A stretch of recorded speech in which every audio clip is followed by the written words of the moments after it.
Delighted to welcome Melvyn Hartog, who's joining us this evening. He will be speaking about death. It won't kill you. Melvyn has been the head of burial at the United Synagogue for 19 years. In his role, he often makes difficult decisions involving Jewish burials. The United Synagogue Burial Society is responsible for all the activities surrounding the burial of the United Synagogue members.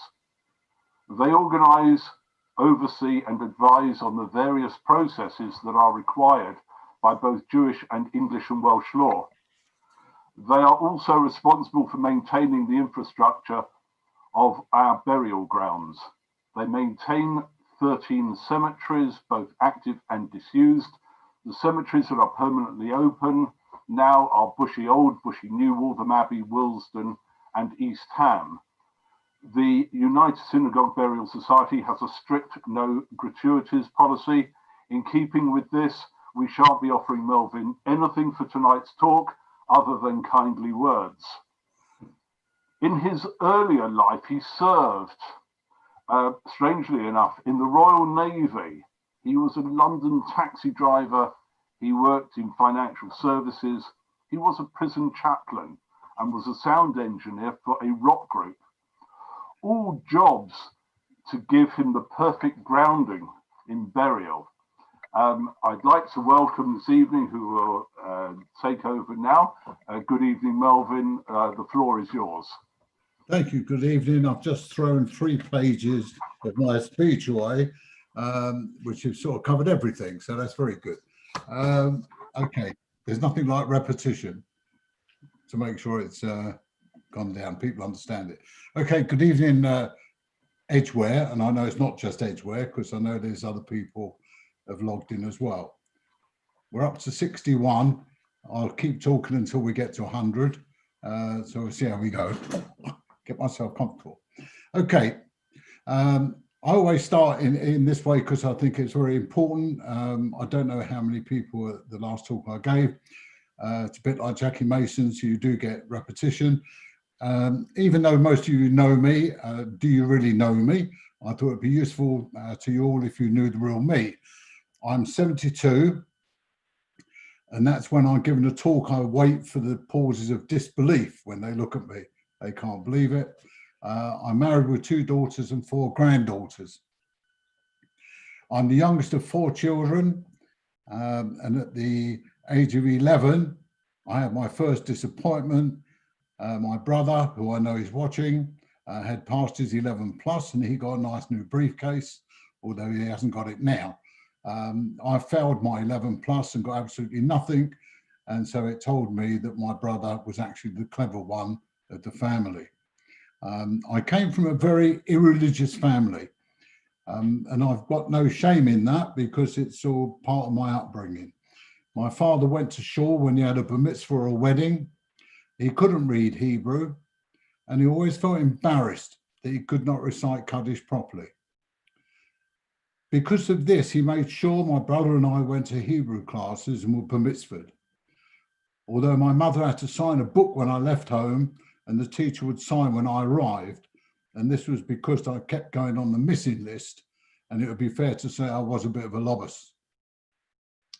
At 15, the headmaster of my school called me into his room, and it was good for both of us because it's the first time we'd seen each other, and gave me a choice. Either I left the school or they would kick me out.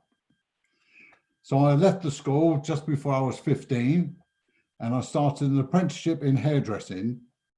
I eventually moved from a shop in Michelle Park Lane to Hebe's, where I was told after my trial that I was too short.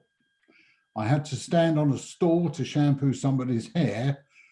So going home, I was really fed up, and I happened to walk past the recruitment office for the Royal Navy. The minimum you could sign on for at that time was 12 years, and this was in 1963. I trained as a radio operator and served on 5 different warships, from a frigate to guided missile destroyers. And I can assure you it was a great experience, and we had some very, very good runs ashore.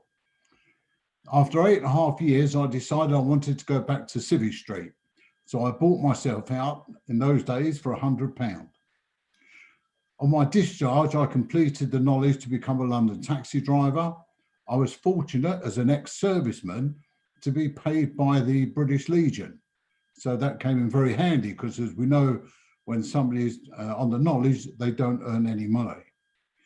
And I was also at that time a sound engineer for a rock group. And that's why I've got tinnitus today. But it was a great experience from doing all that. After a couple of years of driving a taxi, I went into the world of insurance, and there I stayed for over 25 years. My father died in 1986, and I went to shore for about a month. And then my mother died on Yom Kippur in 1994, and that is when everything changed. I went to shore and got friendly with a few people that were also saying Kaddish. I carried on for the whole year, and then my father-in-law passed away, so I continued for another year. By that time, it had become so natural for me to go to shore and get involved in the services. In October 2001, I was encouraged to apply for the position of head of burial for the US, and I started my career for the US in January 2002. The Burial Society was just finishing a fraud trial, and they needed somebody not for the knowledge of burial, but more used to dealing with people. It would be fair to say that the society had a terrible name, and apart from burying your loved one, it was all about tips. If you wanted a funeral at a certain time, put £50 on the table. When you arrived at the grounds, your jacket was full of envelopes. These were for the ground staff, the superintendent, and the bearers.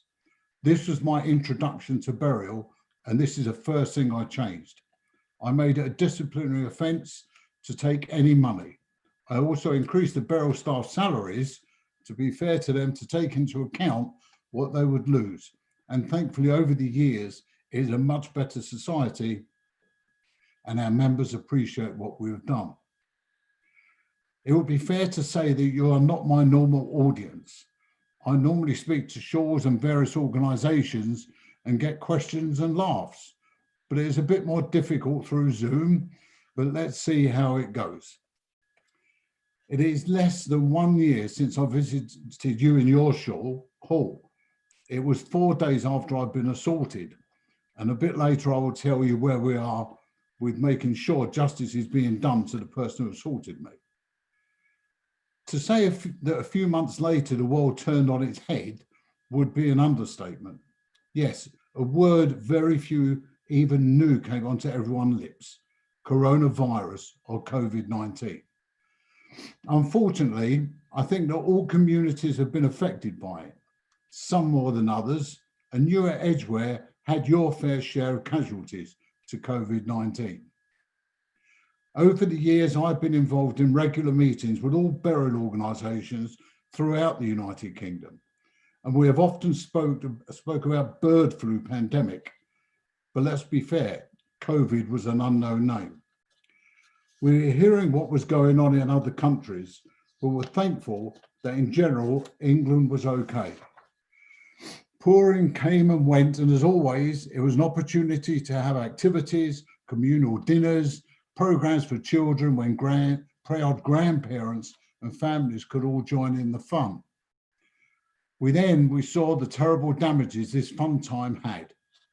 Hospitals became very busy, care homes stopped families and volunteers visiting, and we were bombarded with instructions what to do, or rather what not to do. During the month of March, the number of burials started to increase considerably, and we had to react very fast to be sure that our staff stayed healthy in order to cope with the grim task ahead. We made sure we had all that we needed to carry out burials: protective clothing, shrouds, and coffins in readiness for what we knew was going to happen. Many people were requested to work from home, which meant all IT had to be put in place. We had meetings with the Dionim and the medical professionals, helping to guide us with questions we were going to receive.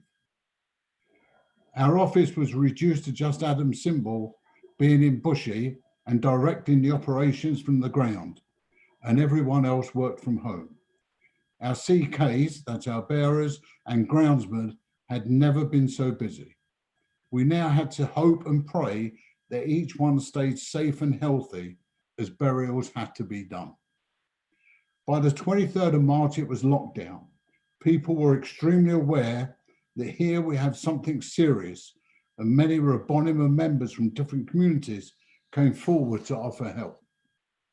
Some answered the phone, some went with our staff to pick up the deceased, some helped with Chevra Kadisha work, because on medical instructions, many of our ladies and men Chevra Kadisha was reduced to a much smaller number. There definitely was an outpouring of help, and shops, restaurants and delicatessens from Bushy, Borehamwood and Edgware sent food to all the very hard-working people in the cemetery, and that it was very much appreciated. Then came Pesach. For the first time ever, the Beth Din agreed that we could work on the 2nd and 8th day. This certainly helped us to avoid a huge backlog, and we arranged transport for our staff so they did not have to drive in. April turned out to be even worse than March. Normally, we would carry out around 75 funerals. In April, we did 263. And on some days, we carried out over 20 funerals. I am sure there is not another organisation that could cope with the amount of burials we had to do. All staff worked very hard, literally around the clock. The out-of-hours helpline did not stop, and people got very short notification for funerals. And the only people that could attend were mourners and grandchildren. We tried to keep the numbers at 6, but were flexible for a couple more, and if it was justified. We are now back up to 30, thankfully. Stone settings had to be cancelled altogether, and we spend a lot of time now in reinstating them and moving them around. Guidance was changing all the time, and we had to adapt quickly. Thankfully, our members were very understanding. At the moment, we are told there is a second wave. Thankfully, we have not been affected in the same way as last time, and we hope and pray that this will continue. Interestingly, many families felt the small funerals were very meaningful and private. Some were on Zoom and friends could follow, but this was the choice of the family. We have track and trace, and families have to send a list of attendees with contact numbers. People can still visit the open cemeteries to visit the graves of their loved ones if they've got yahrzeit or just wish to go to see a loved one's grave, which gives them peace. We were contacted, another story, we were contacted by a council who had a body in their mortuary for a few months, and they had a fair idea that this person was Jewish. They got in touch with Rabbi Epstein because it was his area, and this started a process of investigation which eventually proved the man's Jewish identity. There was no family, so we actually carried out a charity funeral. A couple of weeks ago, we carried out an exhumation, which was the first time I've ever seen a rabbi was on the phone with the family saying Tehillim during the exhumation, which I found, it's the first one I've seen. Not an exhumation, but the Tehillim. A question that is always asked is how I deal with death every day. Well, as I mentioned earlier, I was taken on for my ability to communicate with people. As you know, when somebody passes away at the age of 80 or more, it is of course sad, but not tragic. The most difficult ones to deal with are suicides and young people. Years ago, a person taking their own life would be buried close to the edge of the cemetery, but thankfully nowadays, this does not happen. We make no distinction between a suicide and natural death. When it is a tragedy, I normally go and see the family before the funeral, just to reassure them that we will take care of everything and also to find out what they want to do. It doesn't matter how many funerals you go to, it still has an effect that a person's life is finished. And the most important thing is that we show them the respect they deserve. When your time is up, you will leave this world. As they say, life is not a rehearsal. I believe many of our members are not showgoers, so we have to do everything we can to encourage them to get more involved. I've now seen over the last few years that unfortunately, more and more people are now sadly only sitting for 2 or 3 nights. And I'm just wondering what's happened, that this is becoming the norm, which is quite sad. One thing we do for families, that should their loved one require a post-mortem, we step in with the help of Shlomo Zanitsky and ask the coroner to allow a scan rather than a post-mortem. The total cost of this over the year is around £40,000, which the Burial Society pay for. We strive to make sure that when a family leaves the cemetery and return home, they can say, well, that was a lot easier than I expected. If anyone has criticism of what we've done, I welcome it, as long as it is constructive. Sometimes they are right, and for that we've changed things. One thing that's been ongoing now for the past 4 years is that 3 shuls visit Bushy with their pre-bar and bat mitzvah classes, which gives me the opportunity to explain and show them about Jewish customs regarding burial. We have a walk round the first part of Bushy so we can talk about different stones and answer questions. The feedback is always very positive. And it is a very good eye-opener.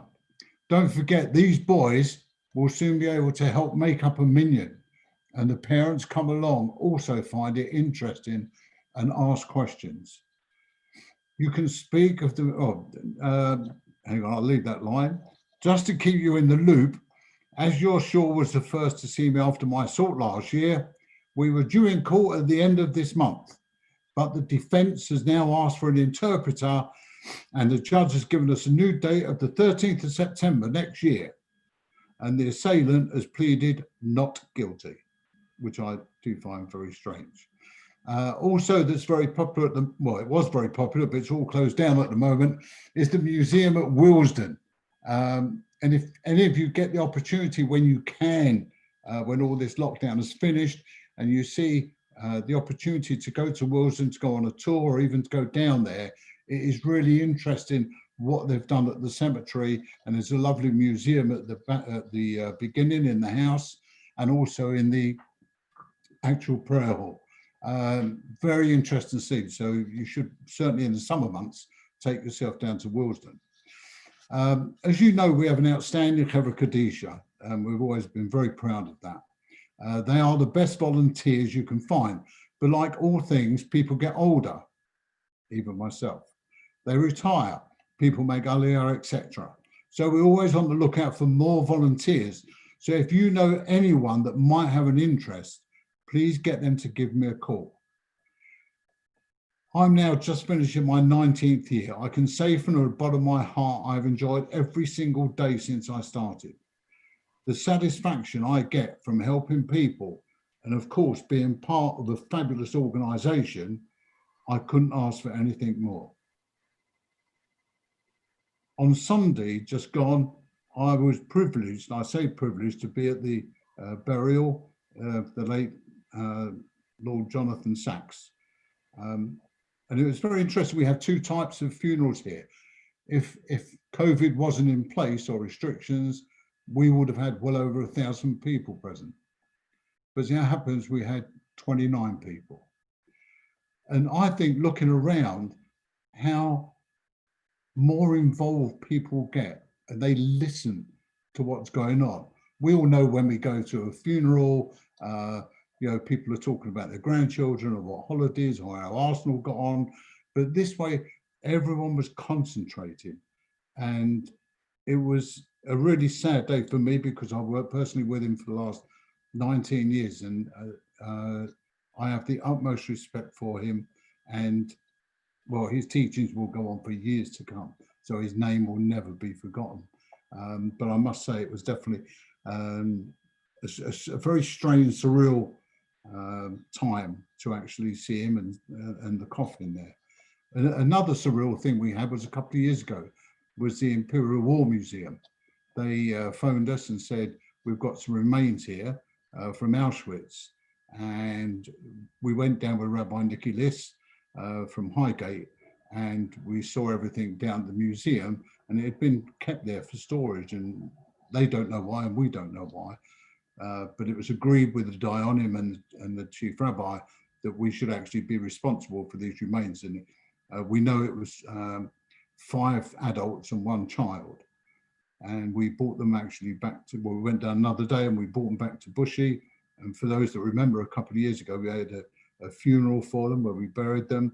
And it was, I've never seen the cemetery so crowded. But it's things like that that stay in your mind about the job I do. When we lowered the coffin into the ground and I was surrounded by survivors, and we gave them earth to put into the ground. And I heard one person say, "This is for you, Mum and Dad." And another one, "This is for you, Grandma and Grandpa." And as one of them said to me, "This gives me closure, because that could be my mum."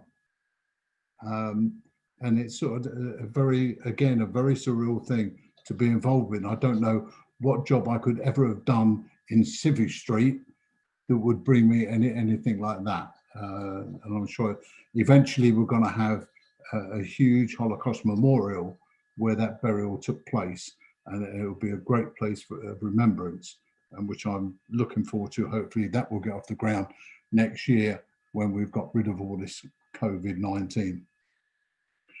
I often get asked when I'm going to retire, but it is, as it's the burial staff that are asking, I tend not to actually give them an answer.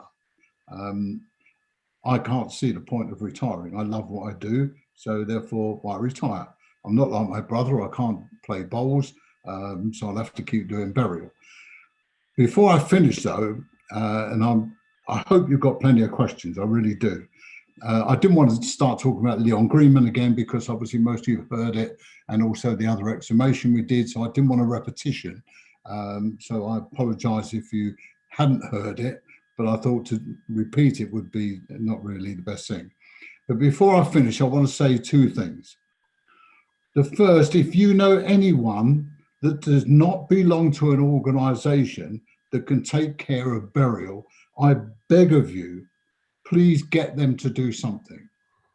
Because you see people that don't belong anywhere, their families or their siblings or whatever could be making a simcha, they could have just bought a new car, they could be going on holiday, they could just be moving house, and somebody goes anywhere and people do sometimes just die and they don't belong.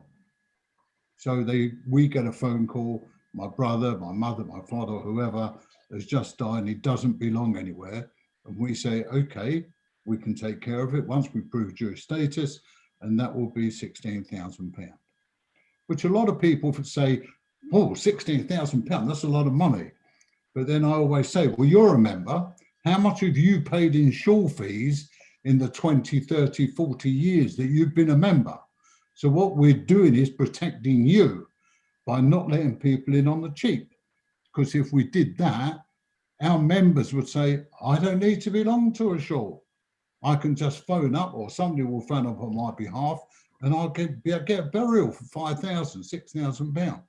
And that wouldn't be fair to you. So that's why we make it the £16,000. So of course, the family, where are they going to find it? A lot of people just can't put their hands on that sort of money. But why are we put in that position?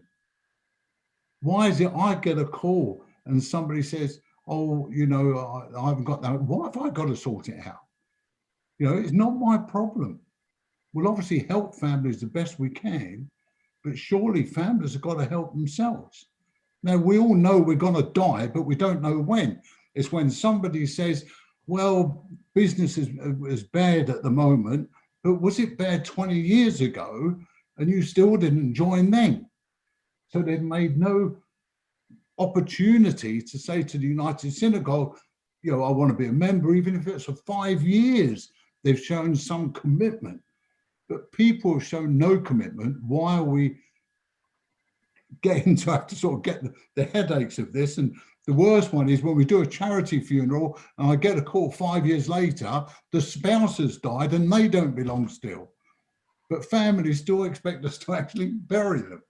I'm sorry if this sounds like a bit of a rant, but I want you and the 76 people watching this or listening to this, if you've got people in your family who are not members, talk to them, please.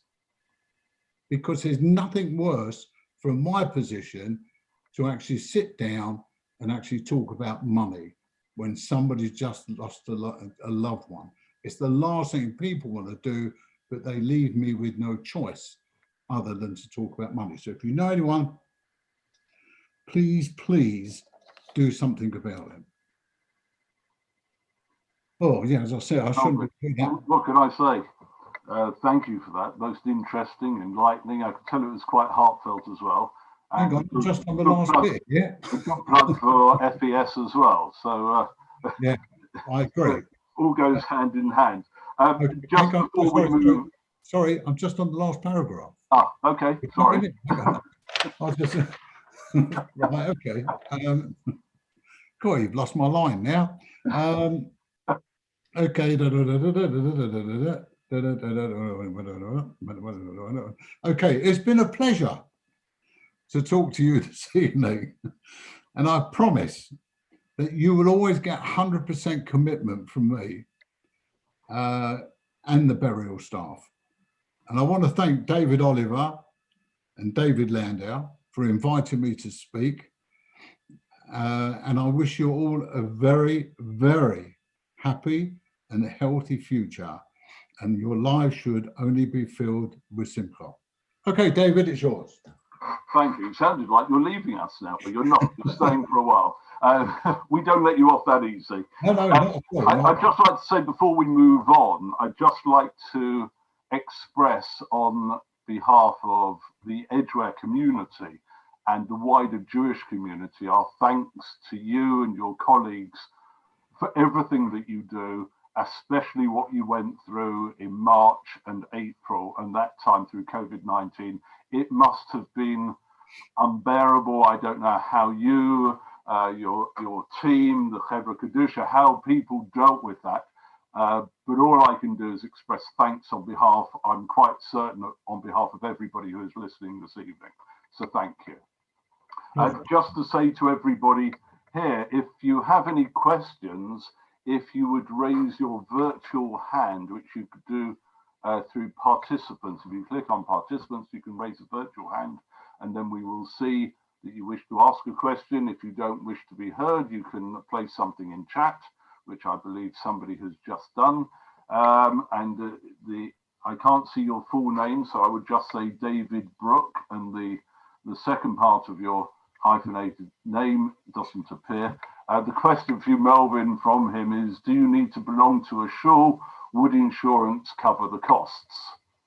Well, if somebody had an insurance policy, that would obviously cover the cost. If it's, let's say, 16,000, you had insurance policy high enough, that's fine. But what you've got to remember is we won't do a burial until we've been paid, which I think is fair enough.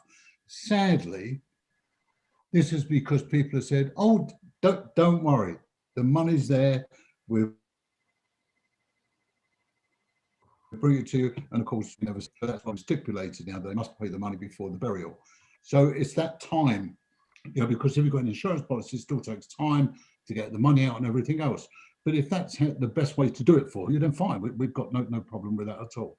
But you have to get burial, normal burial or straightforward burial, you have to belong to one of our shuls.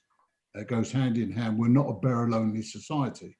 And let's be perfectly honest, if we were a burial-only society, how many people would belong to shuls? Let's live in the real world here. So that's why we make it, you've got to belong to both. In actual fact, all the standalone burial societies have gone. They're all in the East End, and they're all either connected to the ADAS or some of the Federation, but we've never been a burial-only society. And I think it's right. I really do. I hope that answers your question, David. I hope it does answer his question. Thank you for that. It's an interesting thing. I'd like to talk to you about what appears on a tombstone, whether we have restrictions. And I raised this issue. I was in a place called Tombstone a couple of years ago in Arizona. And up the road, it's where the OK Corral happened. And up the road to that is a cemetery called Boot Hill. And at Boot Hill, and you arrive there, and actually there is a stone, I'm reading it now, it says 1878, welcome to Boot Hill Graveyard and Jewish Memorial, which is quite interesting. And when I was speaking to the proprietor, he was telling me that once a year, a dozen or so men turned up to visit, and obviously I presume to say Kaddish. Why I ask you about tombstones, I'll just read to you what's written on one of the tombstones that was there, and it's quite amusing. These were people who, there were four types of people living in Tombstone at the time. They were the cowboys, the Indians, the Chinese, and the Jews. And they were digging, they spent, I think, 9 years prospecting silver and bringing it up, and everybody got shot. And there was one tombstone, there were many tombstones with many interesting wording on. There was one particular which read along the lines, read exactly as this. It reads, "Here lies George Johnson, hanged by mistake, 1882. He was right, we was wrong, but we strung him up and now he's gone." So I just wonder, in terms of restrictions, what there are that can appear on a tombstone and in Jewish cemetery. Is there anything that's outlawed, so to speak? We have to be very careful, because obviously when things go on a tombstone, it's passed by Rabbi Birnbaum, who's we employ to actually check the wording to make sure it's appropriate, because there are people who want to put things on there that aren't really appropriate, you know. So, but it's personal to them, so we understand that as well. So what he does, Rabbi Birnbaum, he will phone the family and try and just move it around a little bit so it actually is more appropriate. The only sort of, it was actually an Edgware member, unfortunately, was Margolis. And he'd gone to the doctor and said, "I don't feel well," and everything else. And that went on for a few weeks, and they all said there's nothing wrong with him. He spoke to his wife, Martine, and said, "You know, I really don't feel well." She said, "There's something wrong with you." He said, "Well, I'm telling you what, if I die, I want on my stone, I told you I was ill," which, you know, is Spike Milligan.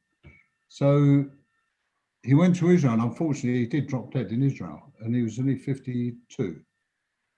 So, of course, what does the widow want now on the stone? She wants his last request. "I told you I was ill." Now, we know that's not appropriate. So I arranged a meeting with the Dayanim. So the Dayan spent nearly an hour explaining to her why she couldn't have that on the stone. She, in turn, spent another hour explaining exactly how she was going to have it on the stone. So you have to think sometimes of a compromise. And what we did, and we knew it wouldn't cause harm to anyone, just where your feet are by the stone, there's a small ledge. And we put on that ledge, "I told you I was ill." Because it's not harming anyone, but it meant so much to her. She was a young woman in her 40s who's just lost her husband. So I think nowadays, there's a little bit more of common sense, I think, when you're dealing with members, and you have to judge it from their point of view. But sometimes they want a particular song on there. We know you can't talk to the individual, your loved one. You can't. So we have to alter it around. So every person that is having a stone done has to go through to get this permit to make sure what they've written is appropriate. And I've seen some lovely poems from years ago that we wouldn't use nowadays. So, but you know, yeah, it has to be checked. Okay, thank you.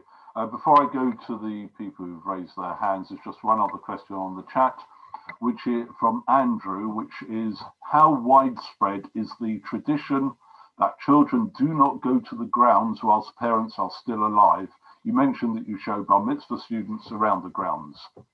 It's called a bubba matzah. I think that's a Yiddish word for it. It's absolute rubbish.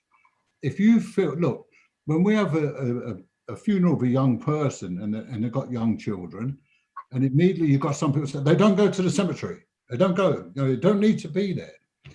Well, firstly, if you feel the child is old enough to understand what is going on, you must give them the choice, because you can't get that time back, and they will sort of regret it forever. They didn't go to the funeral of their mum or their dad or whatever. And in all honesty, years ago, I agree with you. It was, you don't go to the grounds where your mum and dad are still alive. You don't need to go and whatever. It's absolute rubbish, because what about a grandparent? Wouldn't you want to go to a grandparent's the voil or anything? And a cemetery is a peaceful place. It's not a place to be frightened of. And I think that what happens is that parents put fear into a child of what a cemetery is all about. I remember handing out, I was in an exhibition, I had these cards, this brief guide to bereavement, and I was handing them out, and I said to this woman, oh, here are, and she went, no, because people won't talk about death. Why won't people talk about death? What's the fear? It's not going to bring it sooner because you're talking about it, but I guarantee there's 76 people online tonight. I guarantee 76 people are going to die, but we don't know when. And that's why, firstly, every morning you go, thank you very much, I've got another day, and you make sure life is worthwhile in what you do with your life.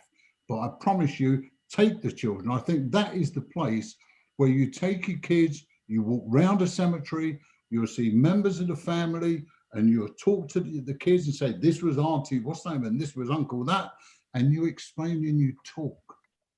And absolutely, you should take them to the cemetery. There are some parents, when we do this for mitzvah class, who don't want to go and they don't send their child, but the majority do, and I promise you the parents come down as well, and at the end they all say, that was interesting. Because the trouble is, there's people who die, they've had an illness, they know they're terminal, and they still won't talk about death.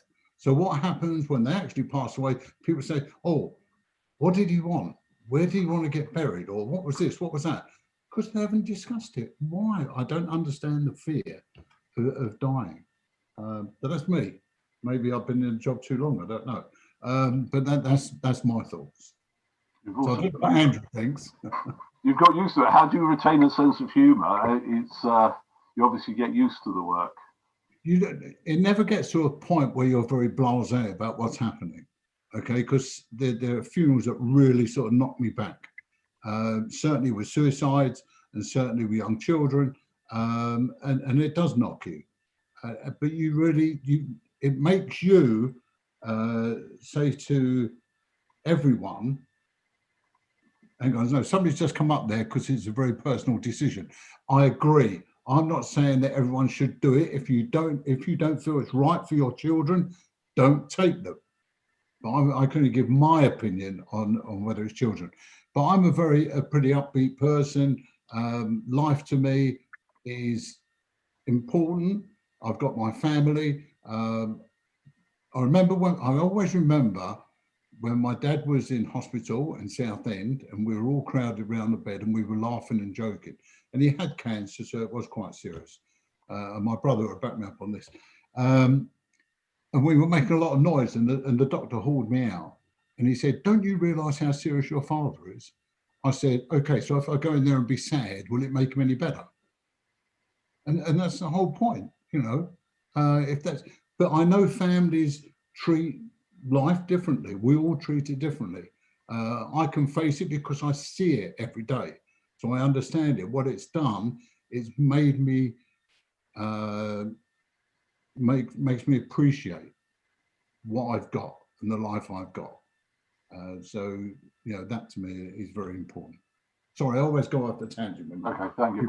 I'm going to open up. Les Haddy wishes to ask a question. If you'd like to unmute. Yeah, I just, Melvyn, you mentioned the exhumation that you recently went to. I don't know if you're able to say anything more about that. Why would anyone need an exhumation? Was it to move the body somewhere else? Well, in the Jewish religion, they didn't like the space. No, but seriously, no, they go, that, in the majority of cases, they go to Israel. Right. I find it, look, it's up to a family. If all the family have made Aliyah and there's nobody left over here, and they just feel, well, they want their mum or their dad over there with them in Israel. Personally, I think they should just plant a tree in Israel and you know, not move the body. But if that's what they want, they're allowed to by law. The Beth Din gives the approval, the Minister of Justice, we have approval, and they do it. Some exhumations are easier than others. You know, I find them quite fascinating. Really? But it was very interesting because we did do this exhumation years ago, and it was from a non-Jewish cemetery, so there was good reasons to do it. And as we brought everything up, we built up the whole skeleton. Okay, and it might sound so, but you have to be there to sort of see it. In a coffin. I had actually, and I said to somebody this, and they went, "Oh, no," but they'll go to a museum and see a skeleton. Yeah. What's the difference? I suppose ours has just come out the ground, but you know, and this one's from the museum is not different. There's nothing to be. Yeah, no, it's that's it. But people do it. We maybe do 3 a year, maybe. Right. No. Yeah. Okay. Thanks. Pleasure. Actually, just by the by, today is actually the yacht site for my father-in-law, who died on a cruise ship in the Caribbean just after his 60th birthday. Oh. And it was a nightmare. The logistics bringing him back. This is 34 years ago that we brought him back from the Caribbean. It was an absolute nightmare. Do you have many occasions where you are having to bring bodies back from abroad? Yeah. Again, people have been on holiday, they drop dead, and we have to get them back. And some people are living abroad, but still want to get buried in this country and get buried in Bushy. So we put them in touch with a company called Rowland Brothers, who are international movers. We know if it's Israel, it's a different ball game, but it's they actually organise everything and bring it into Heathrow, because a body can also sit in Heathrow for 8 hours or 10 hours, and then it's actually delivered to us. So we don't go to the airport to pick it up or anything, but all the staff at Bushy, they know exactly what they've got to do when we get a phone call from abroad. All the costs are obviously down to the family, and that's it. So it's quite straightforward for us. It just sometimes is a bit of a delay for various reasons. Okay. Helen Reisman, or is that Ziggy? You need to unmute yourself. Right, it's Ziggy. Yeah. Question for you, please. It's a question of costs. You mentioned earlier that there's a certain fee. We pay, naturally, the burial fees with our synagogue dues. Apart from dying, is there any cut-off period for payment of fees? Say you've been a member for 50 years, 60 years, or whatever. When you say you're saying you're paying burial? Burial, yes. Without synagogue fees? With synagogue fees. Well, I thought we don't do that. Yes, there is a cut-off. When you get to, well, firstly, when you get to 50, we reduce it by 50% once you've done 50 years. And then when you get to 100, we then say you don't need to pay any more, as long as you bring a letter from your parents. Oh, fine. You can't see laughter in a hall. In which case, yeah. Please note that I'm only going to pay half fees in future. No, that's fair enough. It's because actually we did look at it a few years ago about doing that cutoff at the age of 90. But then we realised how many thousands of pounds we would lose, because whatever you say, people are living longer. Yeah, we've been burying people now who are over 100. We've done more this year, I think, than we've ever done before. People are 103, 104, 105. which was unheard of, 20 years ago. How many golden weddings did you get sort of 30 years ago? But you get loads now. So yes, you get 50% reduction when you've been in 50 years. And when you get to 100 PG, it's no good asking me, because when you get to 100, I won't be doing the job, but obviously just talk to your shore. But tell them I said you shouldn't be paying any more fees. Fine. Thanks very much indeed. Pleasure. Pleasure. We'll go to Victor. Victor, if you'd like to unmute yourself. Thank you. Can you hear me? Yep. Yep. Yeah. Right. I've got two questions for you. How accommodating is the coroner's office to get the bodies released quickly in London? And the other question is, how much, if you're a member of a shul, is a burial in London? And depending on what you answer for the second one, we might be able to do you a deal in Liverpool at a cut price. Okay, the coroners actually are very, very helpful to us. We know we had a problem with one, Mary Hassel of Camden. She caused a lot of problems. We've taken 2 court cases. Well, we haven't. The organisations together, we all chipped in to take the injunction out against her. But in the main, they all understand. And we always say to all the burial staff, don't let the family speak to a coroner, because, and even rabbis, we don't want speaking to a coroner, because they know where they're at. We know, we deal with them, and that's how we conclude it very easily. But a coroner, what we must remember is that we don't know the paperwork that's in front of our paperwork and what the situation is, but coroners do accept, they know we have to move very sharp. So we've got a very, very good relationship. We've also got Shlomo Zanitsky, who deals with all our MRI scans. He's got every coroner's phone number and mobile. And we actually had a reception at the Chief Rabbi's house last year. We invited all the coroners, and we had the senior coroner, Judge Lou Craft. And it was a really, really good evening. And so they know where we're coming from. So they respect what we need. And I don't know that we've had any real hassles. So from that. And your second point was? How much is a funeral in London? If you don't belong. If you do belong? Nothing. Oh, nothing. If you're paying burial fees, the funeral expenses scheme, you're not even allowed to give tips now, which I said right at the beginning. It'll cost you nothing to have a funeral. Oh, thank you very much. If you're a member, if you belong. So thank you. I'm not sure there's any deals I can do in Liverpool though. We've got a few questions in the chat room. Somebody's asking, why did you never widen the gate between the 2 car park sections at Bushy Old so the traffic jams could be avoided and make it safer for people walking to and from their cars? Actually, I remember I had a conversation with somebody, I don't know whether it's the same person or not, a few years ago. And then we decided if we did widen it, all we're doing, we're going to have 2 cars trying to get through at the same time. And I think it's easier to sort of hold one back and that you realise it's not a 2-way street.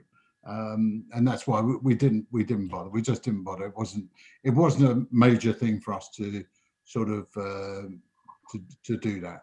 And thankfully, Jewish people have a lot of patience, so they'll wait. Well, exactly. Yeah, they're all sitting in their Range Rovers. That's fine.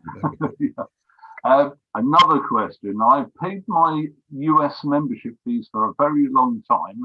How can I reserve a plot in Old Bushy near my family? Well, firstly, just get in touch with the Burial Society, and the cheapest reservation we have is £1,400 if it's in the middle of a section. So obviously we will look to see what plots are available where the parents are, but that's what we charge. If it's a side path, we charge 3,250. If it's a front path, we charge 4,500. We also go up to 10,000 and 17,000 and 21,000, depending where you want to go. So if anyone wants to reserve a plot, just speak to the burial office and we'll get the wheels in motion. I think this is more of a halakhic question that's being asked, as Sonia Lejeune is asking, is organ donation allowed? I have a halakhic organ donation card. Yes. It is allowed? We've had people who donated their brains. Obviously, I didn't do mine, but no, but it's, yes, you're allowed. Okay. And another question, I am not a member of any synagogue. How can I make sure that I will have Jewish burial in the UK? I am an Israeli citizen. Do I have to arrange my funerals in Israel in order to have Jewish burial? Or is it possible for me to have Jewish burial in the UK? You certainly can have Jewish burial in the UK. Obviously, if you don't belong anywhere, it's going to cost you £16,000. So it might be cheaper to get a flight back to Israel, where if you're an Israeli citizen, you don't pay for burial. But that's a choice. But whatever you're going to do, please arrange something. Put something in writing so somebody knows what you're going to do. I'm aware of somebody who left in their will, a non-Jewish person who'd left in their will instructions after they had died. The instruction when they read the will some 10 days after the death was where he wanted to be buried. Unfortunately, he'd already been cremated. So it helps not to put it in your will. We did have something similar where we buried somebody and then they looked at his will and he wants to be buried in Israel. And we got permission to exhume him quickly, because normally you have to wait a year before you can exhume.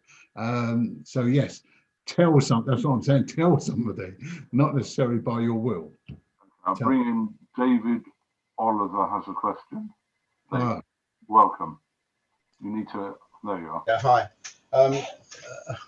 Melvyn, first of all, I must warn you that your ex-boss is in the back somewhere. He doesn't want to show himself, Jeffrey Hartog.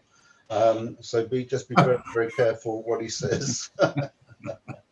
Now you've got to settle an argument for me. We've got some Northerns up here, actually here, and I have this argument with them every time I speak to them. How do you pronounce a lavoya? We call it a lavoya. They call it a lavaya. Well, some they people call it challah. We call it challah. What do we call it down here? Actually, I call it a funeral.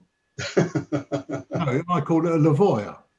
It's a lavoya, isn't it? Well, all your Northern, you heard what this expert said. It's a lavoya. It's no different to bagels and bagels, so you know. Ah, that's a different story. Let's call the whole thing on. Exactly. Yeah. Okay, so sorry, I'll come back with you with something else later. Okay. There's another question here. I'm just. I did see one about somebody moving out of London. Yeah, somebody's asking: is there any truth that people with tattoos cannot be buried in a Jewish cemetery? No, because what we have very sharp cheese cutters, and what we do is we just sort of go down the arm and take the tattoos off. No, just joking. Right. It makes no difference. I normally do that to stop any youngsters watching having tattoos. Look, if you go halakhically, they say you shouldn't have a tattoo, but we know loads of kids do, and actually loads of adults do as well. But we don't stop a funeral because you've got tattoos. That's okay. Okay.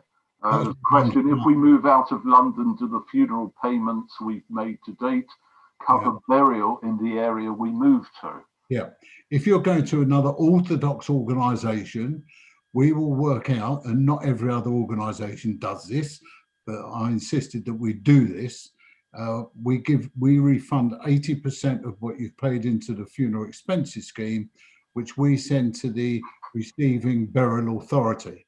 So we would speak to them, or somebody will tell us how much they're going to charge the family to join their burial scheme, and then we actually will give 80% of what they paid into us to that authority, so they can keep up. It helps them join. It more likely won't be enough for them to get into the scheme, but at least it's a good chunk towards it. But there are still places in Leeds and Manchester who won't play the game, and they won't give anything back. The Federation don't give anything back. The Adust don't give anything back. I don't expect it from places like Swansea or Cardiff. You know, they're small organisations, they can't afford it. But if somebody from us moved to them, absolutely, we would give the money back. Right. Naomi, I've no idea what the F stands for. F stands for Franks. Ah, okay. I've recently been told that down in Bournemouth, there was a situation where somebody with no family was cremated, and the Orthodox rabbi turned up to do the cremation, which is something he'd never done before in his life. I'm wondering whether this is an apocryphal story or whether Orthodox Jews are ever cremated. Well, there are some Orthodox Jews that you can't call them Orthodox Jews, let's just say Jews.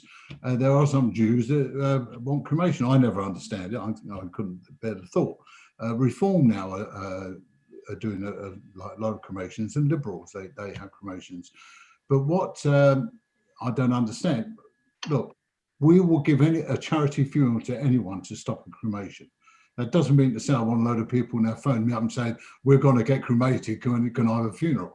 But certainly in this case, it was maybe Bournemouth's responsibility. If they knew he was going for a cremation, and he was Jewish, they should have said, we will bury you. And you waive the cost. You know, if there's no money at all and it's genuine, you actually waive them any charges to stop a cremation. And I'm very, very surprised an Orthodox rabbi would have gone to the cremation, because we wouldn't. There's none in I don't know of any of our rabbis that would have done that. They won't even go to Reform burial, you know, let alone go to a cremation. Okay, thank you very much. Okay, pleasure. Back to David Oliver. There you are. Hi, Melvyn. Now, this is a serious thought, actually. And I do happen to know it is true, but nothing to do with you. We can't bury Goyim in our cemeteries, but there are not, they may not be halakhically Jewish. Okay, they could be Reform, they could be anything else. I'm sure it doesn't happen now, but how did it happen whenever it happened? I would think years ago, we know it must have happened. And I would say a lot of the time, money passed hands. Why else would you do it, to be fair? But certainly we're very stringent on that. And if it at all, it's with the documentation that we obtain nowadays, if it's still a little bit iffy that we think, no, we can't, we send it to the Beth Din, and they've got to give the final answer. I won't make that decision, and no din burial will. I think it's only right it comes from a higher authority. But years ago, yeah, I'm sure a lot of things went on years ago. People made a fortune, but not nowadays. It doesn't happen. Well, yeah, let's stop. Okay, can I ask you something totally different? I don't know whether you can talk about it. You opened it before about when you were beaten up. I mean, can you discuss any more about it, or is it you're not allowed to? Well, I'll tell you the first part because it was in the paper. I got a call on a Thursday at the office, and they said, "Oh, Mr. Hartog, will you be in Motzei Shabbos?" Now, if somebody says they're going to be in Motzei, and I said, he said, "Will you be in Motzei Shabbos for a delivery?" Now, somebody says Motzei Shabbos or whatever, you don't think, "Oh, who are you?" You know. And I just said, "Yes, I'll be in Motzei Shabbos." And my wife got there was a buzz on the intercom and said, we got a delivery, but we had to leave it at this other address, which is across the road from me, which we thought was rather stupid. So I came down and put my coat on, I had my slippers on, went out the back of the flats and across the road, and there's a gap in the trees. And I went through the gap, and then all of a sudden, just I'm walking through, I just hear this guy shout, "Mr. Hartog," and as I was turning, he had this branch and he just whacked me. I didn't go over, fortunately, so I was able to sort of continue to turn around, and I grabbed him by his capota because he was a from guy, and then we tussled, and then we fell into the road. As he was in his 30s, he was able to jump up a lot quicker than me. And I, as I said, I had my slippers on. So he started kicking me, and I was trying to just sort of hold off his kicks, and he kicked me in the chest and my legs. And then all of a sudden he just stopped. I shouted a few things at him, and I had a feeling what it was about. And he just bent down, picked something up from the grass and scooted, because a car was coming in, and he scooted across the road, and two women came and they saw me. I was laying on the floor, and having lost a lot of blood from my ear. But fortunately, one came over and got my wife, and the other one got my son-in-law, and he came running over. The only positive out of this, my son-in-law looked quite upset about it. So that was quite nice. And then he went to Chabad in Buckhurst Hill, knocked on the door, and he said to the rabbi, I've lost my couple, and because I lost it in the forest. Well, actually, it was down by me, because we found this couple in his glasses. And in the picture that we've got, because the rabbi just thought this was a bit funny, he's an above rabbi, and he said, oh, look, anyone that visits us, I always take a picture. So he stood there with his wife, and the rabbi took a picture. And we can see the glasses he's got on were actually women's glasses. So he's obviously borrowed his wife's glasses, because we had his glasses as well. And eventually it was, and the police, who were really brilliant, they sent an ambulance, came with blue lights and 3 police wagons, and they took me to hospital. I was there overnight. And then we had to start the court cases. The police confirmed with all the interviews, the appearances in court. He's never asked for an interpreter, but because he's got near to the trial date, he's asked for an interpreter. How you plead not guilty when we've got all the DNA, everything off his couple, is quite strange. So we'll have to wait till next September. The nice thing, as far as I'm concerned, our Rabbi Davis, came to the hospital, and the next day I got a call, and I was visited by the chief rabbi, which, you know, I thought was sort of really sweet. My grandchildren ran up the road, and they couldn't understand it while we had all the protection people here. But you know what? I just think he could have had a knife. He could have had a brick. He could have had anything. So I should consider myself lucky, but I had 7 stitches in my ear, back and front. So, and all it is because we won't open Alderney Road Cemetery 24 hours a day. He wants it open when he wants it open, and we keep it closed. So, and that's it, really. When he's asking for an interpreter, is that, I know it might sound silly, but I mean, he obviously he's Grady from Stamford Hill. Yeah. He doesn't speak English? Yes, he does. Because we had a meeting with him about 3 years ago, and the copper said he speaks English. Yeah. He actually comes from Belgium, but you know they can say, I can't understand every word, and that's it. The judiciary say, oh, interpreter. Doesn't matter how much it costs us as a taxpayer, and all this put off, you know, that we've had. But hey ho, yeah, we'll wait and see what happens. You know, They should give him community service, and he should work every Friday night and Saturday. We have another question here. Malcolm Cowan, are you there? If you could unmute yourself, I've asked you to unmute. Malcolm? No, we can't hear you. You need to unmute yourself. There you are. Yeah, fine. Hi, Melvyn. Malcolm Cowan speaking. Hi. The last time I saw you, your face was in a terrible state, but clearly the plastic surgery's worked. You're looking a lot better. Several years ago, the United Synagogue were offering plots in Israel for X thousand pounds. Are these still on offer or not? As the section that we had in Israel is now all sold. I was speaking to Shirley, who runs the cemetery in Israel, and we're trying our hardest to do some sort of deal with them, because we can't really, they wanted the money up front, which was cost us £500,000. and I know it took us sort of, several years to actually sell the plots we've got. So I'm trying to do some sort of deal with him, and I'm waiting for him to come back to me, because there is another section just a little way down the road. So all I can say is watch this space.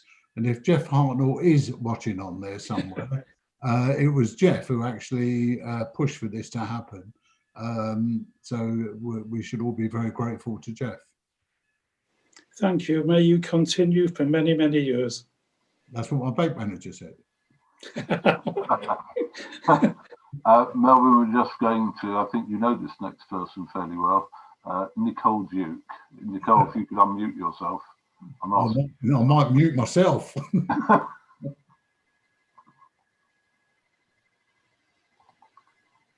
Nicole, you're there? If you could unmute yourself. Bonjour, madame. She's not unmuting. I can only ask her to unmute. No.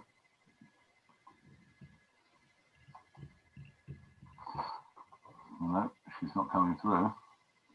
Okay, we'll go to the next one while she sorts it out. My mother had a baby brother who died in 1916. How can I go about finding out where he is buried? They belong to one of these burial societies. If it, hang on, but okay, Nicole's on, but answer the question and then she'll speak. When you say it belongs to one of these burial societies, we're talking about these old burial societies, and I don't think you've got much hope. Certainly with ours, though, we've traced back to those sort of dates before. Although they were put into another grave, we are able to do it. So it might be worth speaking to the burial society just for us to check on our computers whether we've got her brother or not. But we did have a big thing a few years ago, and we found over 50 for families that they didn't know where they were buried, and we found them. Thank you. Nicole, you're on if you're there. Hello? You are unmuted, Nicole. You're definitely there. I can see you.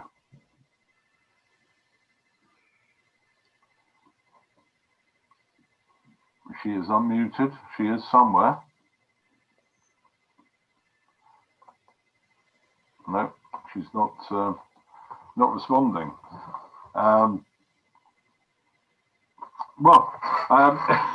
If we can, I'll just go back to Les Haddy and bring you in. Les. Hi, yeah. I just wonder about the burial in Israel. How does that work? Do your contributions to the burial society here count towards the cost of your funeral in Israel, or do you have to pay it? I'm afraid not. What it's like really is like selecting a plot. So you could put your funeral expenses scheme. You say, I want to get buried in BU 18. I don't want to get buried where everyone else is getting buried. And that's exactly what you're saying. I see. You're paying for what we say the burial, but you're saying, well, I don't want to get buried there. I want to get buried in Israel. So the cost of everything is down to you. You purchase the plot, and the flights are down to you as well. So at that point, you would say, if you're definite, then I wouldn't pay any more funeral expenses scheme, because that would be rather futile.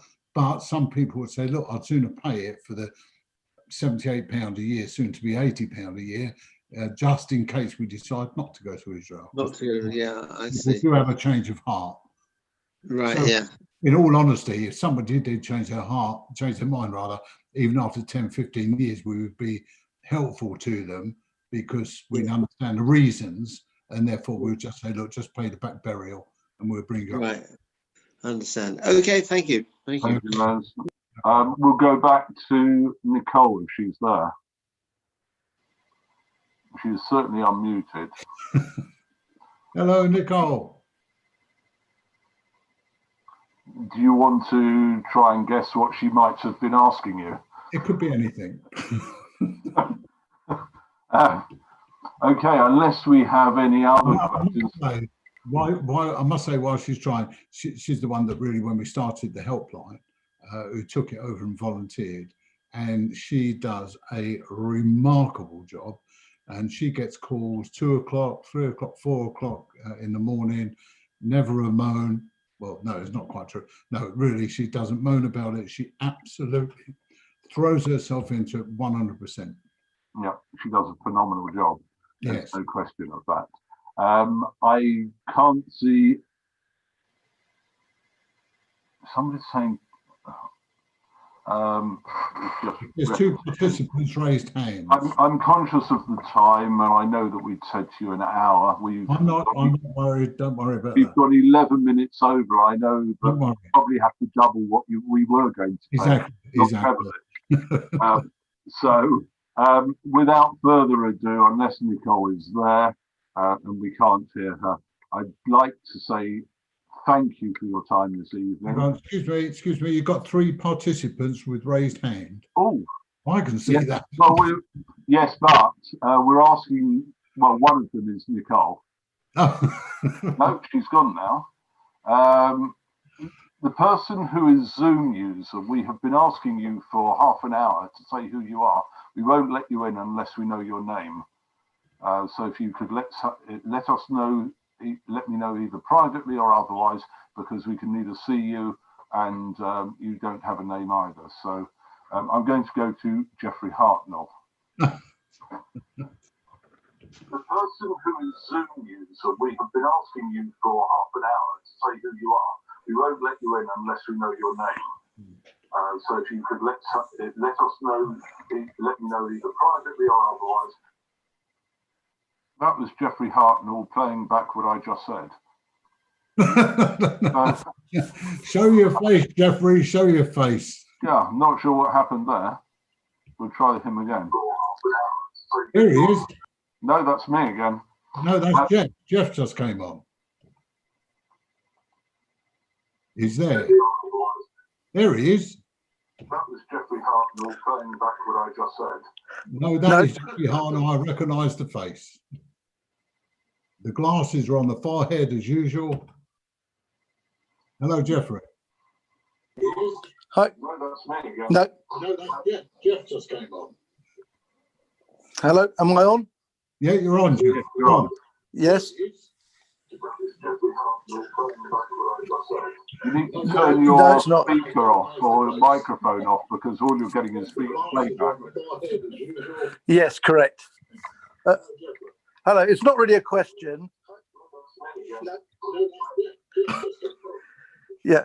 Hi. Yes, it's not really a question. It really was to say that one of the finest decisions that the trustees ever made was to appoint Melvyn as the head of the Burial Society. I worked with Melvyn for 5 years as the head, but for many more years as a trustee. He always made a very somber and sober subject something that was very meaningful, and always found a way of making things an awful lot easier. He was very encouraging. There was no doubt that he introduced a level of professionalism that simply didn't exist within the organisation. There is no doubt that it's a world-beating organisation, and indeed, the Reform and other parts of the Jewish denomination actually get training from the United Synagogue. It shows in what level of high esteem that it's held. I've missed the years since I retired, but it doesn't mean that the Burial Society is any less unhelpful, even though I stepped down 9 years ago. Nicole has been absolutely exceptional. The staff, Mark Williams, his team, all of the grave diggers have all been exceptional individuals working together in unbelievably difficult circumstances. I think that it's been wonderful over the last few years that Melvyn has been opening up the door in order to explain to people exactly how the society functions. I think it's really comforting that people can understand that it's very, very approachable. There's nothing that he said tonight that I wouldn't wholeheartedly endorse. We've made so many more improvements, and the new burial ground in Bushy, I know, really is a great testament to all of the work and the effort that's been put in by everybody that's been involved. And I'd like to thank you very much indeed tonight for being an exceptional speaker and for being a really good friend. Yeah. Very nice. Thank you, Jeffrey. Thank you. We're going to go. Nicole has asked a question, but she's asking the question for somebody else. And the question is, what support is given to your staff who very often are dealing with very difficult things? Actually, I can honestly say in the 19 years that we've never really had an issue, because I think when we are doing a difficult one, obviously we talk amongst each other, but certainly they're aware that if they need to talk to somebody, without doubt, we would set that up. We're not, I don't know, no, we just talk about it within. But if we could see that somebody needed professional help, then we wouldn't hold back and we'd absolutely pay to get it done. It's not a problem. Sorry, somebody's asking a question.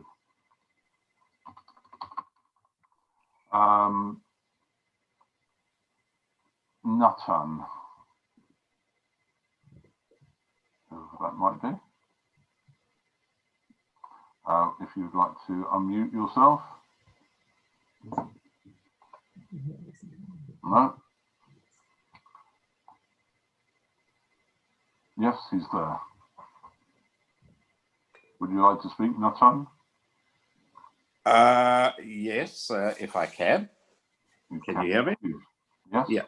Yeah. Now, I arrived from overseas a couple of years ago, and it was in my late 60s, and I was told by the United that if I joined as a member, the funeral fund would not cover me at all, and there'd be quite a long waiting period.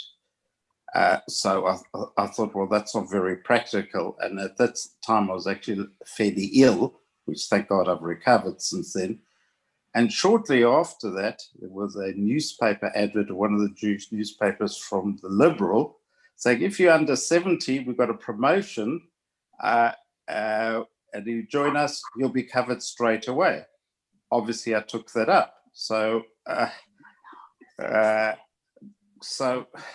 to me, that sounded a bit, well, devious. Now, I've lived in several overseas countries, and I'm not aware of any country having a system like this where you have to be a member, and if you're not a member, you can't get buried unless you pay these enormous amounts. Not everybody can afford that, particularly if you're new to the country. And is there not a global insurance fund for the entire Jewish community? I realize there's Haredi, there's other Orthodox groups, there's the United, there's Liberal, and in some countries they seem to have some sort of commonality where they do help each other out. Surely in this day and age, and in the 21st century, things could be made more practical. I cannot see why not, but maybe I'm just silly.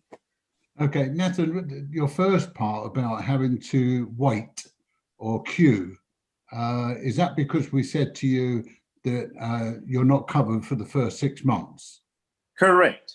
Yeah, okay. The reason we do that is to stop deathbed applications, because if somebody's just been told, sorry, you've got about a month to live, and they don't belong anywhere, they're going to quickly sign up for the United Synagogue, pay like 30 quid or something for that part of the year, and then unfortunately they'll pass away and they'll get a burial. So that's the reason we have that. Yeah, but even if you're new to the country, I mean, well, if you're new to the country, you shouldn't be treated any differently to the people who live in the country. So you're all treated the same. So anyone that wants to join the United Synagogue, you are not covered for the first 6 months. You'll be classed as a non-member.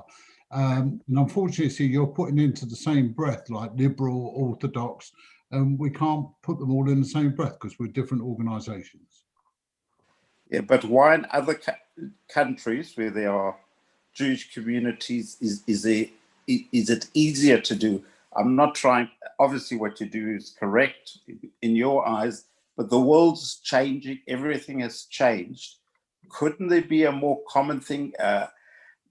a fund set up or something. And I know that in some European countries, the government actually pays the Jewish community funds.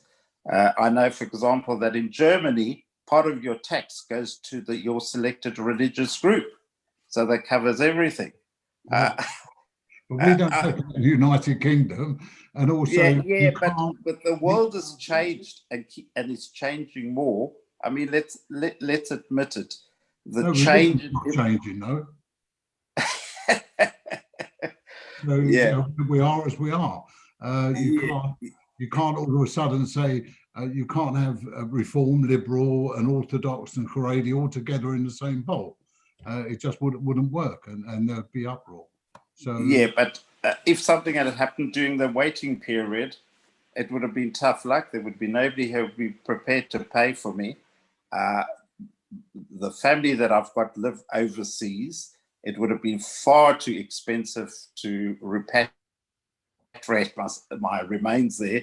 So, I mean, what, I would have ended up with a pauper's funeral? Yeah, I didn't, because I was worried at my age, yeah. We don't, well, firstly, we don't have paupers' funerals. But, you know, if I decide to go to America to live, the first thing I do when I get to America is say, okay, what happens if I die? Okay, let's sort something out. And put it in place, and you can do exactly the same when you come to this country. You know, just because we're putting a 6-month wait on it, shouldn't have put you off, because you know that's because if you actually got to 5 months and then unfortunately got run over by a bus, we would more likely waive that other month. But what it is just to stop people who are terminally ill, like deathbed applications. So we put a stop to that. Yes, so why not ask for a medical record from a GP or something? Well, a medical record doesn't tell you anything if somebody's going to sort of do whatever. Whether you're terminally ill or not, because, I mean, insurance companies do that. Or can people not take out, many organizations, commercial organizations, offer funeral insurance? If one takes it out, would that be acceptable by the United or by the Burial Society? If you took out a few policy, take £20,000, let's say. Well, I said that right at the beginning when somebody asked that if you take an insurance policy out, and that would pay for your funeral. That's it. You haven't got any worries. Well, you won't have any worries anyway. You wouldn't be here, but you know, you wouldn't have any worries.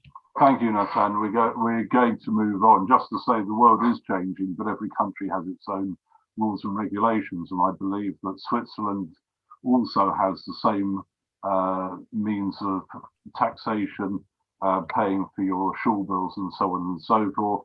But then, if we take on that law, would they take on our tax laws as well? I doubt very much if they would do that.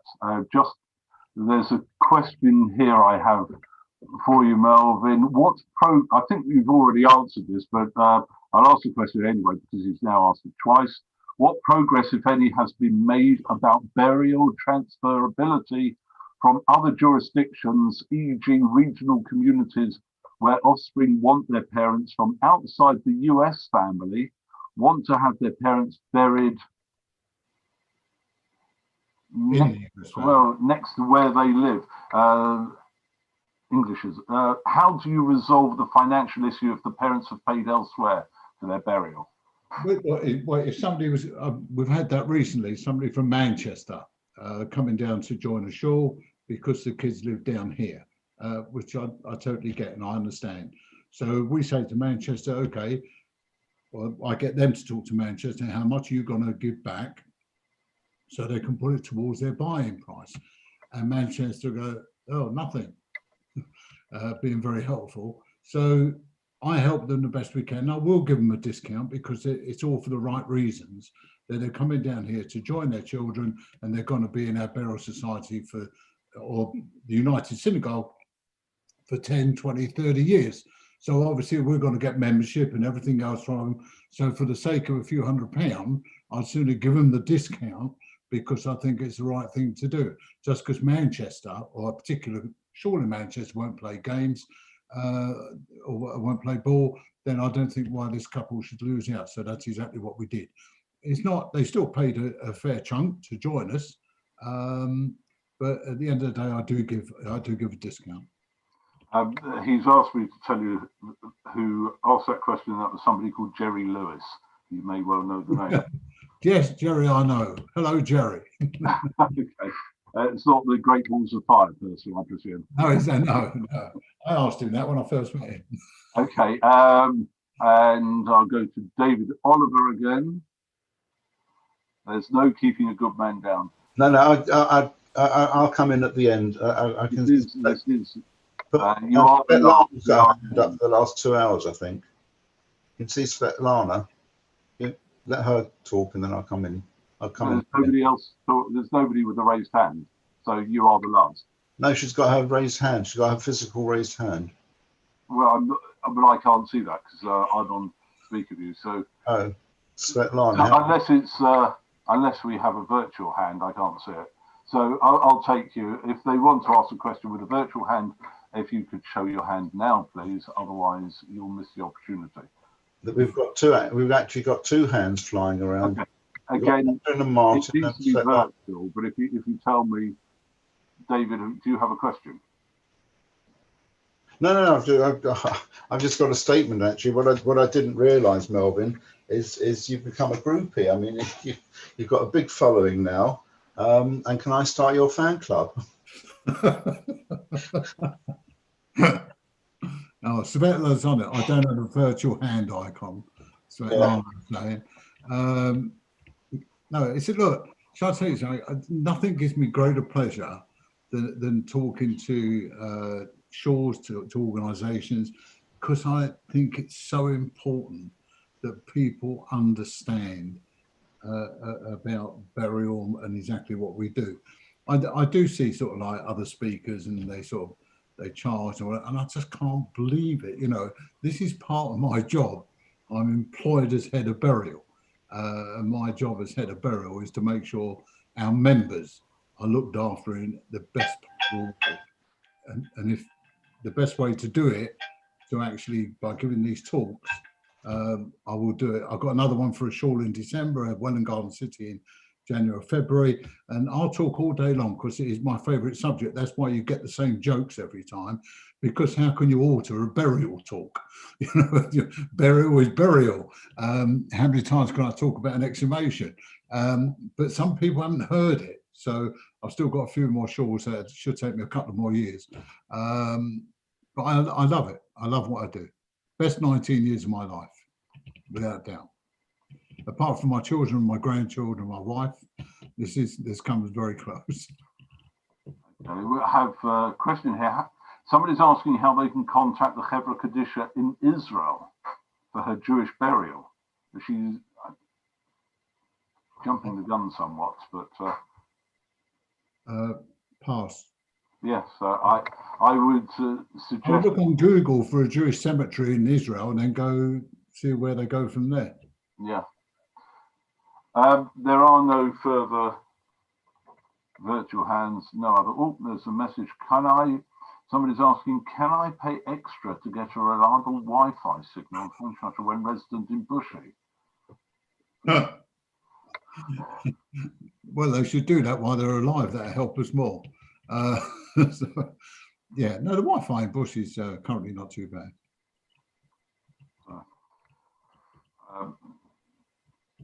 Somebody's asking, how do you find a virtual hand? If you go into participants, you see your name, you should have, alongside that, you will have the ability to raise a virtual hand.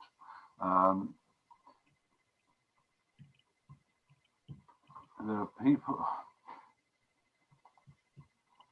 I'm sorry, I'm just. Catherine and Martin Brown got a raised hand. Ah, they have. Okay. They were the ones asking how to do that. Would you unmute yourself, Catherine or Martin? Yeah. Hello. Yes. Hi. Hello there. Hello. Can you hear us? Yes, we can. Yes. Can I just ask you, if a halakhically Jewish person died and for whatever reason they're not eligible to have in the normal course of events a burial with the United Synagogue, what happens to them? When you say in the normal course of events, well, that they're not a member of a shul. They haven't paid into any Jewish burial society of any kind. And I asked for a particular reason because I happen to know a lady, she's 90 years old, had extremely sad and difficult life. For many, many years has lived frugally off benefits. Doesn't belong to any synagogue. It's actually played on my mind a lot. And has no husband, but just one daughter who's off the radar, and has no connection to the Jewish world. But she's the daughter of a Cohen, and that doesn't mean anything. Being a Cohen. her grandparents were Kohanim. Yeah. And I just wondered what would happen if somebody is not eligible. Where do they get buried? What happens to them? It could well be that this daughter might just do something completely inappropriate. Okay. Well, firstly, we would find out where the parents are buried. Oh, I know where the parents are in Bushy. Are they buried in Bushy? Yeah. Then we would bury her. Simple as that. Right. If I found they were buried in Raynham, then I would say get in touch with the Federation. But if you have any problems, her parents, the grandparents are buried in Bushy. Yeah. Not the grandparents. Then we would bury. Look, at the end of the day, if I said to any family, we can't bury you, mum, and she's got to go to the co-op on the corner, they're going to charge her £3,500–4,000. Well, I don't suppose they've got two pennies to rub together. No, really. so in that instance, we waive it, and that's what we do about 30 charity funerals a year, and I would say we're the main ones for doing charity. She's 90 years old, and we're very closely connected. And Bidder Hindran Sponsig, should such a time arise, what would then be the procedure? Phone the burial office. We need proof of Jewish ID. And then we'll sort out the burial. I see. Okay, thank you very much. Yeah, no problem at all. Thank you. I'm going to Malcolm Cowan, and that will be the last for this evening. We've still got 51 people on here. It's very impressive. I know, it's amazing. Well, we won't let them off. It's the Wi-Fi. It's just a quickie, Melvyn. Has Sandy Lane now been cleared for Kohanim? I think not. When is it going to be? Because I'm not sure. I'm not sure, in all honesty, Malcolm, that it will. It's easier to really just come past Costco and come through that way. Well, can I charge the US petrol, the additional petrol, for driving up the A41? Well, not if you actually get on the M1. Then you come off by Costco. That has been known. Is it likely to be cleared? It's not something I actually concentrate on, to be perfectly honest. No, really. But we are looking at. You'll see that we've got all those yellow lines in Bushy Old, but we're actually altering them as well. We had Diane Ehrentreu can come down as a Cohen, who we get around, and Diane Geller's been down. So we are altering those lines, but I'm not sure we'll do too much about the trees, to be perfectly honest. But just for you, I will have a look when I'm down there next. Yeah. Okay. Let me know anyway. Just as a point, Malcolm, Kohanim aren't allowed on the M1 between junctions 4 and 7. Why? I've just become a Levi. A Levi, did you say? Levi. Melvyn, thank you. It's been interesting, it's been enlightening, it's been a thrill to have you on this evening for 95 minutes. And as I say, an absolute pleasure. I can see that we still have 50 people on here. So everyone has enjoyed being here this evening. So I thank you. I thank you for all the work that you do. And as I said before, I thank all your colleagues as well on behalf of myself, Edgware, and the entire Jewish community. You all do a fantastic job, and it's very much appreciated. So as I've always said, I might be the captain of the ship, but unless you've got a very good officer and a good crew, the ship goes nowhere. So without the people who work in the office and the grave diggers and the bearers and everyone, if they weren't a team, then we'd have major issues. But thank God, they're a really amazing group of people. And I'm proud and privileged to sort of be a part of that setup. Yeah. And without the 50 or 70 or 80 people we've had on here this evening, we wouldn't have had an evening. So thank you all for being here. Next week, we have Paul Charney with us. The week after that, we have Saul Gaunt. And the week after that, for those interested in December the 2nd, we have our MP Matthew Offord, who will be here and will be delighted to speak to people. I hope that we can certainly have more than 50 people for that one. I'm sure there are lots of questions of our Conservative MP as to where our country is going and the direction that COVID-19 is going. I hope that, Melvyn, that you've seen the worst of COVID back in April and that things improve and get better, and may everybody who's on here and everybody out there have good health going forward, and we should all be well. Thank you very much. It's been a fascinating evening, and as I said earlier, I never get bored. I'm even looking at my brother and my sister-in-law. Hello, Barry. Hello, Madeline. I thought I'd give you a shout. Thank you for giving me the opportunity. I love it. And Andy Gilmore also loves it, although we haven't been to Rubens for a long time. Just make sure you all take care of yourself. We don't need you at Bushy, all right? So please don't come. In the nicest way, I mean that. Okay. Right. Take care. Thank you again, Melvyn. Ladies and gentlemen, thank you. And I'm going to sign off now because I need a cup of tea, and I'm sure probably you all do. So thank you very much for being here this evening. We appreciate you taking part in the evening. Thank you for those people who've asked questions, and I look forward to seeing you next week and hopefully in the not too distant future in person. You should all be well, take care, and